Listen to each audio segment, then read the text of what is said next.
Bom dia, bom dia, bom dia. Eis-nos aqui, meus amados, minhas amadas, outra vez para trazer-lhes a palavra do Senhor, para trazer-lhes a instrução do Senhor nosso Deus. Bom dia, amados acolhedores, bom dia, família irmã, bom dia, povo abençoado, para abençoar, graça e paz do Senhor nosso Deus. Que vocês estejam bem, que vocês estejam ótimos, sempre dependentes do Senhor e à disposição do Senhor nosso Deus. Sejam todos muito bem-vindos, graça e paz do Senhor nosso Deus. Já cheguem aqui na nossa live e deixando os likes, os corações, os comentários, todas aquelas manifestações que tanto elencam, elevam e fortalecem o nosso ministério virtual. Já chegue aqui então deixando o seu joinha, o seu gostei, tá bom? Clovis Man é o nosso endereço aqui no YouTube, então se inscreva no nosso canal, ativa o sininho e compartilhem o nosso canal o máximo que vocês puderem. Clovisman é o nosso endereço aqui no YouTube, Clovisman.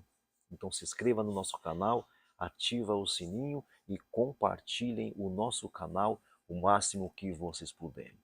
A gente tem ministrações também no Instagram. Lá no Instagram é o Clovis Apollo Oficial. Clovis Apollo Oficial no Instagram e aqui no YouTube é o Clovis Man. Então se inscreva no nosso canal, ativa o sininho e ajuda a gente, tá bom assim? Já deixou seu graça e paz, sua saudação? Faça isso agora, escreva aí assim. Eu desejo a todos um dia abençoado, um dia de sucesso, um dia de bênção e de crescimento na presença do Senhor nosso Deus. Vamos à palavra do Senhor agora, pegue a sua Bíblia, vamos à primeira carta de Paulo aos Coríntios, vamos ao capítulo 14, a partir do versículo 20, e vamos continuar a nossa conversa sobre as ferramentas na comunidade de Cristo Jesus, o caminho do amor e as ferramentas, as melhores ferramentas, tá bom? Segue o amor, o caminho anda pelo amor, é o caminho, é o amor, e pegue as melhores ferramentas, peça as melhores ferramentas, busque os melhores dons. É o que está claro aqui nesse capítulo 14. Seguir o amor, Paulo falou assim, agora eu vou passar a mostrar para vocês um caminho mais excelente. Aí você pensa que é alguma coisa, um terremoto, aí é um dom chamado amor. Então você pode ter todos os dons, todas as ferramentas. Sem o amor, é só barulho. É só barulho. Sem amor, tudo é apenas barulho. Tá bom?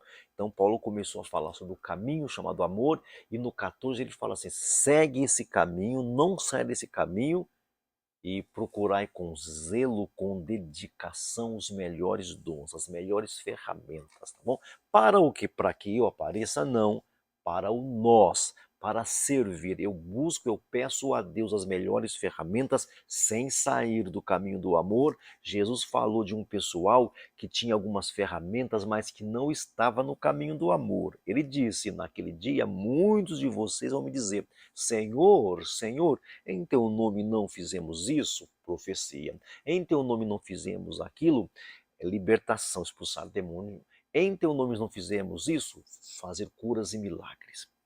Jesus disse, não vos conheço, nós nunca me relacionei com vocês. Percebeu? O amor. Então, existem aquelas pessoas que têm as ferramentas, mas que não se encontram no caminho chamado amor.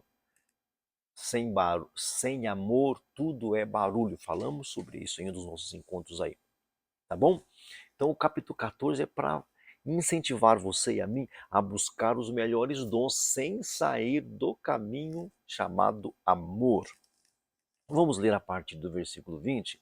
Aí ele começa assim, irmãos, não sejam como crianças no modo de pensar. Com respeito ao mal, sejam como as crianças, mas quanto ao modo de pensar, sejam maduros. Com relação ao mal, sejam como as crianças, mas quanto ao modo de pensar, sejam maduros. Tá bom? Maturidade não é infantilidade espiritual. Porque alguns de nós, às vezes, pegando a metáfora de se não vos tornardes como crianças, nós pegando esta metáfora que o próprio Jesus usou, a gente pensa que a gente tem que ser infantil para sempre. Maturidade não é infantilidade espiritual. Maturidade não é ser criança, tá bom? Vamos combinar aqui. Então, olha só. Irmãos, não sejam como crianças no modo de pensar. Sejam como crianças no mal, na questão do mal, com respeito ao mal. Com respeito ao mal, sejam inocentes, sejam infantis com relação ao mal, mas com relação aos pensamentos, sejam maduros. Sejam maduros. Mas quanto ao modo de pensar, sejam maduros. Pois está escrito, por meio de homens de outras línguas e por meio de lábios de estrangeiros falarei ao povo. Por meio de homens de outras línguas e por meio de lábios de estrangeiros falarei a este povo, mas mesmo assim eles não me ouvirão, diz o Senhor. Portanto, as línguas são um sinal, de condenação para os descrentes, não para os que creem. A profecia, porém, é para os que creem, não para os descrentes. Assim, se toda a igreja se reunir e falar em línguas, e alguns não instruídos ou descrentes entrarem, não dirão que vocês estão loucos? Não, olha só, assim, se toda a igreja se reunir e começar a falar em línguas estranhas, e alguns não instruídos entrarem, alguns descrentes entrarem na reunião, eles não dirão que todos são loucos? Mas quando todos estiverem profetizando e entrar ali algum descrente e não instruídos, ele será convencido do pecado e julgado por todos. E os segredos do seu coração serão expostos. Assim, ele se prostrará e adorará a Deus, exclamando: Deus realmente está entre vocês. Então, no modo de pensar, sejam maduros. Com relação ao mal, seja como as crianças, não veja mal em nada. Não é assim que a criança é? Não veja mal em nada. Com relação ao mal, com respeito ao mal, seja como as crianças. Com relação ao modo de pensar, com relação ao raciocínio, ao entendimento, sejam maduros. Aí ele tem esse texto para nós. E a ilustração que ele tem aqui é legal demais, quando ele fala assim, olha só, assim se toda a igreja se reunir e falar em línguas, e alguns não instruídos ou descrentes entrarem, não dirão que vocês são loucos? Não dirão que vocês são loucos se entrar ali na reunião, todo mundo orando em línguas? Não dirão que vocês são loucos, mas quando todos estiverem profetizando e entrar ali algum descrente ou não instruído, ele será convencido do pecado e julgado por todos. Ou seja, ele entenderá. Com relação a todo mundo orar em línguas e entrar um descrente, é verdade que todos perceberão que tem um sinal místico ali, tem alguma coisa sobrenatural acontecendo. Mas isso não traz entendimento para aquelas pessoas descrentes ou incrédulas. Não traz entendimento. Só deixa claro na pele, no sensorial da pessoa, que ali está acontecendo um fenômeno. Todo mundo orando em línguas, línguas que não é desse mundo, coisas que você não ouve nem no Japão, nem na China, nem no lugar. Se entrar um descrente ali, ele não entende nada. Ele não aprende nada, às vezes nada. Ele só sente o seguinte: tem alguma coisa sobrenatural acontecendo. Porque se fosse só uma pessoa falando, é uma pessoa que está com os neurônios abalados. Se for só uma ou duas pessoas falando, é apenas uma pessoa que deve estar fora de si, está maluco, é um louco que entrou aí.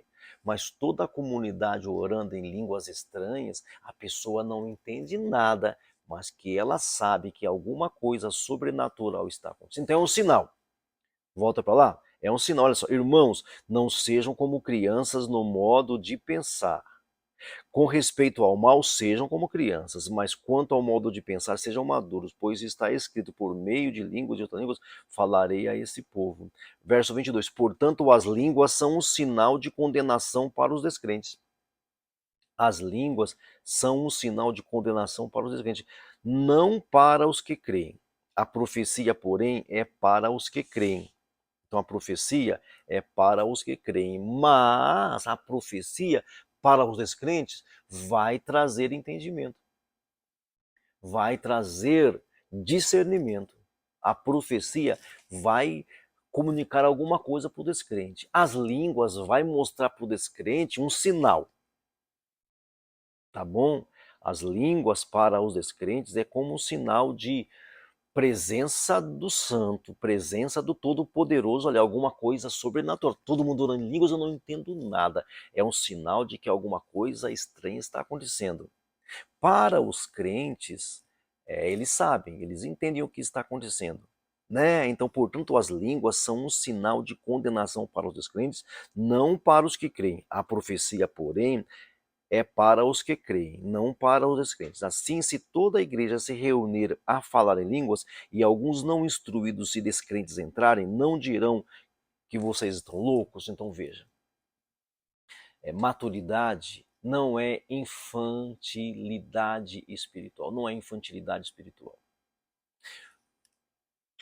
Às vezes devemos ser como crianças e muitas vezes devemos ser como maduros. No pensamento, no entendimento, no discernimento, sejamos maduros. Use o dom com maturidade, com inteligência.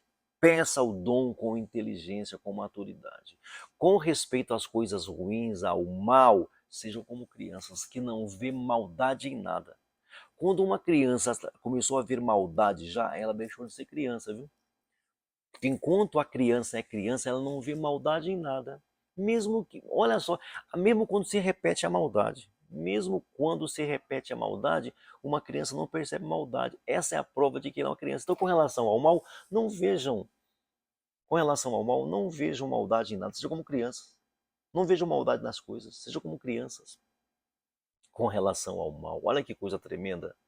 Com relação ao mal, sejam como crianças. Com relação ao pensamento, ao entendimento, ao discernimento, ou seja, a nossa fé cristã tem que comunicar alguma coisa, tem que dizer alguma coisa. Corinto, eles eram intensos nos dons, mas eram imaturos.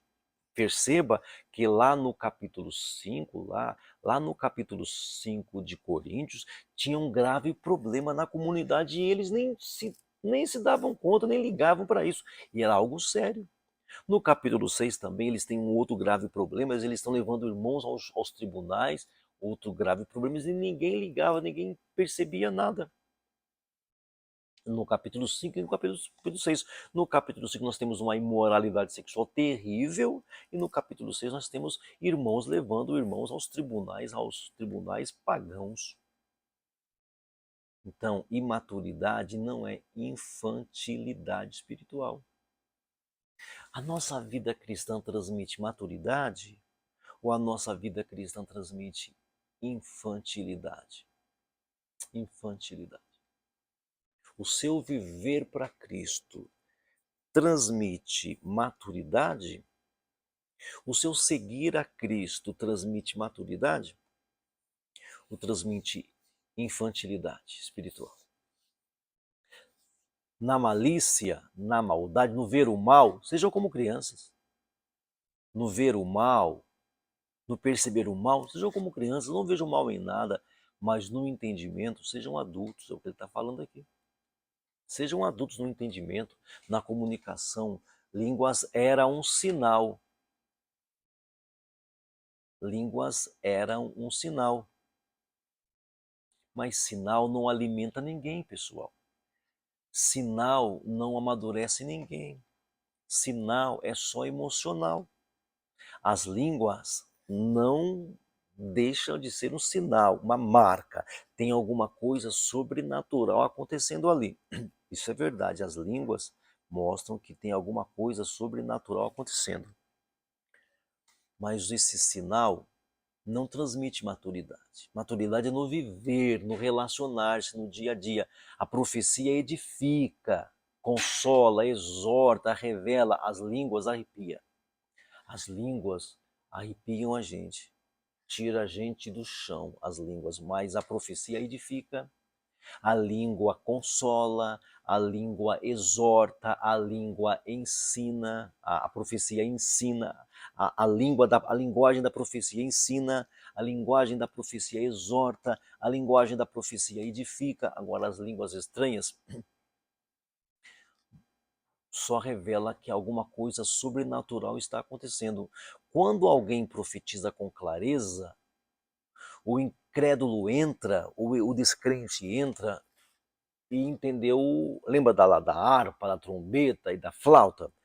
Algum descrente entra, ele entenda, é um dó, é um ré, é um mi, é um fá.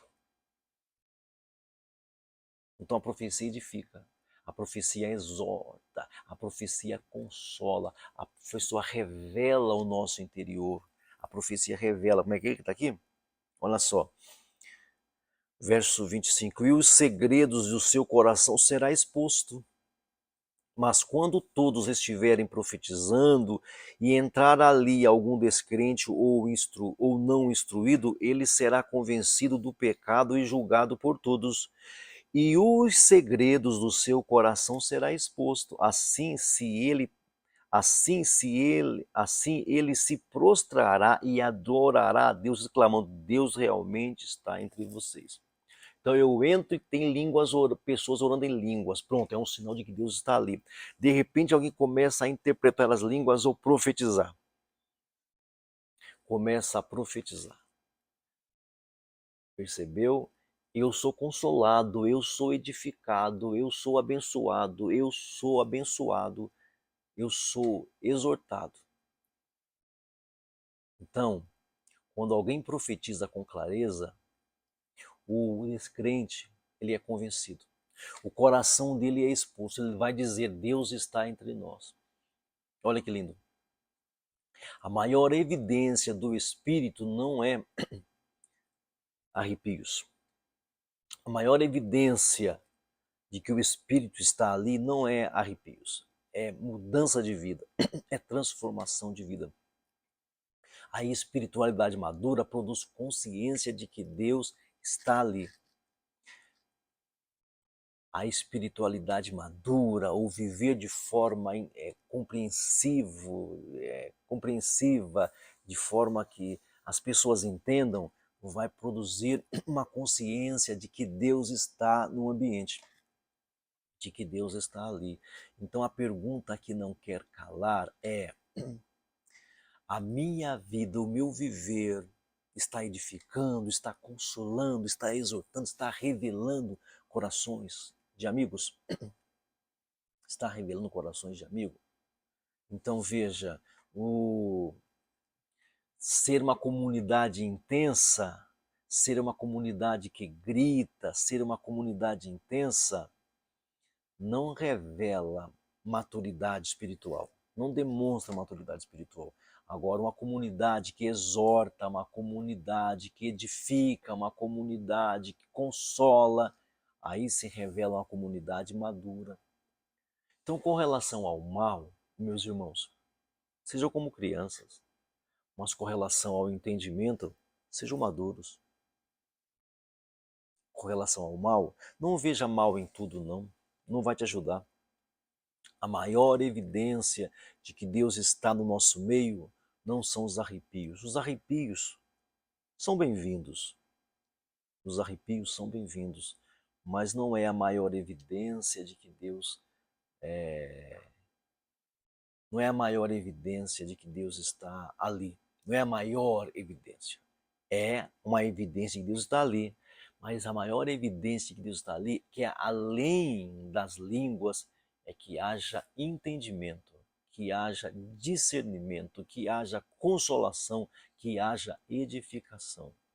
A maior evidência de que Deus está ali não é o arrepio, são vidas transformadas para o dia a dia, para a semana, para o mês e para o ano. Esta é a evidência de que Deus está ali. Espiritualidade madura produz uma consciência de Deus.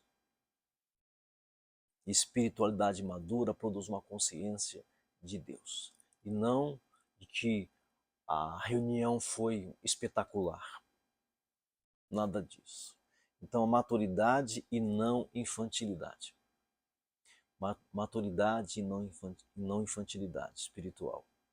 Não sejam meninos, verso 20, né? Não sejam meninos com relação ao entendimento. Não sejam crianças no modo de pensar. Sejam como crianças com respeito ao mal. Maturidade não é ser infantil, porque se confunde a metáfora de Jesus, né? Como se confundem a metáfora de Jesus? Se não vos tornardes como criança, de maneira nenhuma entrareis no reino de Deus. Ou seja, sejamos como crianças com relação ao mal, mas com relação ao entendimento, ao discernimento, sejamos maduros, sejamos maduros. Na malícia, na maldade, seja como as crianças, não vejam maldade em nada, mas no entendimento, no discernimento, no encorajamento, sejam maduros, procure a edificação, procure a consolação, procure a ajuda do outro. Isso é ser maduro na fé. Isso é ser maduro na fé. Então, quando alguém fala com clareza, todos são edificados. Quando alguém fala com clareza, todos são consolados. Quando um cristão fala com clareza, todos são exortados, iluminados e revelados. Então vivamos com maturidade. Que comuniquemos o caráter do nosso Deus. Que comuniquemos a bondade e a misericórdia do nosso Deus. Não sejamos como crianças na maturidade. Sejamos como crianças com respeito ao mal. Não veja mal em tudo. Eu sei que é difícil. Eu sei que é difícil. Não veja mal em tudo. Com relação ao mal, seja como criança. Sempre dá uma oportunidade, sempre dê uma chance para o outro. Amém? Sejamos maduros no nosso dia a dia para que Cristo seja exibido, para que Cristo apareça. Sejamos maduros para que Cristo apareça nas nossas ações. Muito obrigado por sua presença aqui, por sua audiência aqui. Eu conto com a sua presença aqui todos os dias, de domingo a domingo, entre 9 e 10 da manhã. Convide seus amigos e amigas para participarem conosco também. Ore por nós, por favor. As orações de um justo pode muito seus efeitos. Não deixe de orar por nós, tá bom? Peço a vocês também que nos ajude financeiramente. As contas estão aqui abaixo e você pode nos ajudar. Não fique sem ajudar. Tá bom? Vamos orar agora e encerrar. Meu Pai amado, meu Deus querido, muito obrigado por essa manhã, pela palavra, pela orientação. Livra a gente do homem mau, da pessoa amada, da pessoa violenta. Nos dê uma semana abençoada de excelência. Em nome de Jesus, que o grande amor de Deus, que a graça do Senhor Jesus, que a consolação do Espírito Santo esteja com todo o povo de Deus, desde agora e para sempre. Amém e amém. Graça e paz do Senhor Jesus. Bom dia a todos.